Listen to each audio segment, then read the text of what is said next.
Hi, I'm Tori, and I'm here with you today to go over a brief introduction to what campus culture has to do with sexual assault awareness. We will be going over useful statistics and resources on campus sexual assault, how to facilitate conversations about sexual assault, and ultimately some quick tips on how to respond to an individual who is reporting a sexual assault to you. The first common myth in regards to sexual assault is that when it occurs, it is an act of lust or passion. Essentially, it is believed that the perpetrator cannot control their sexual desires and needs to and must act. The matter of the fact is that sexual assault is about power and control, not sexual desire and lust. Another common misconception is that if an individual does not fight back in the duration of a sexual assault, then they must have wanted it, or they decided that it wasn't that bad. In fact, many sexual assault survivors can experience a freeze response during an assault. This response means that they completely freeze up to the point where they cannot move or speak.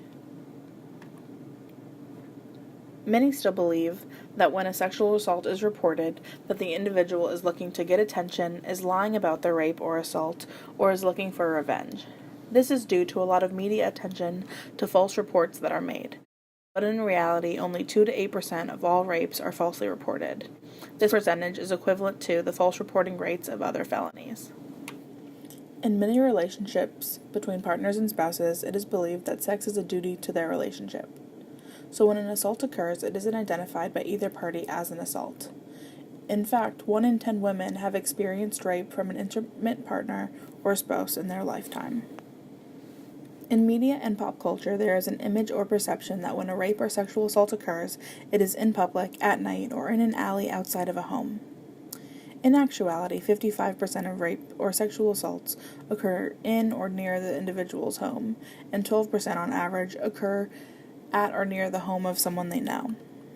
Another misconception people have is that men cannot be raped or sexually assaulted. This can possibly be due to the expectations of masculinity that all men will always want to have sex at all times.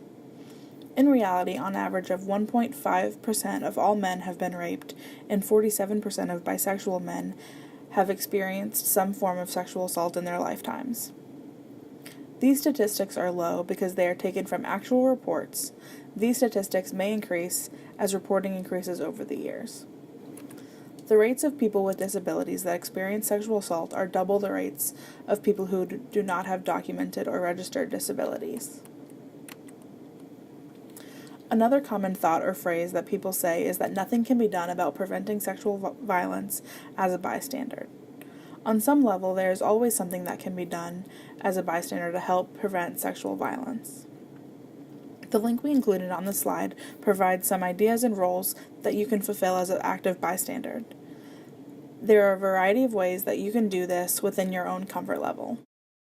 Here we have included some resources of material if you would like to further explore information on sexual assault and campus sexual assault. Keeping the myths and statistics we spoke about earlier in mind, a great foundation to facilitate an educational and productive conversation about sexual assault is information. Remember, not every student comes in with the knowledge of what a sexual assault is or what they may be saying that can further promote the concept. Come in from an objective point of view in order to see their perspective and make sure to clearly state what may be problematic. This is where you may use some of your conflict mediation skills to help support your approach. We have created an acronym to easily utilize when responding to a student when they are reporting a sexual assault to you. Just remember BEARS. Believe, empathy, active listening, refer, and support. The first thing that we recommend is to believe the person reporting. In the moment when you are responding to a report of sexual assault, it is best to believe the person reporting and not try to investigate whether or not this report is true or false. Your job in this instance is to support the reporter and to make them feel as though they are supported by using statements such as, "I believe you."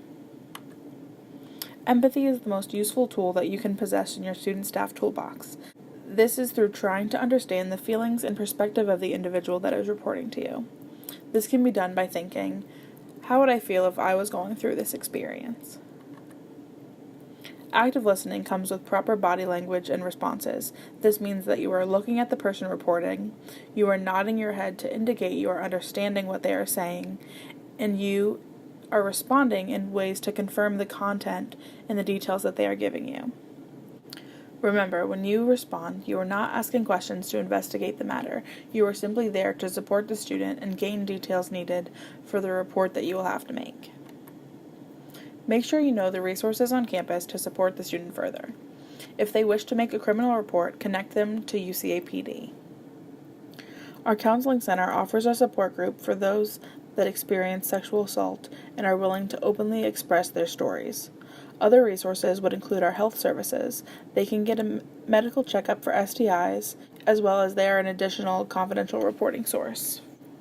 As we've mentioned throughout the entire presentation, support is necessary in interacting with a response scenario. Making sure that the reporting individual feels supported by doing the previous things is essential. Support includes a proper follow-up procedure with the individual.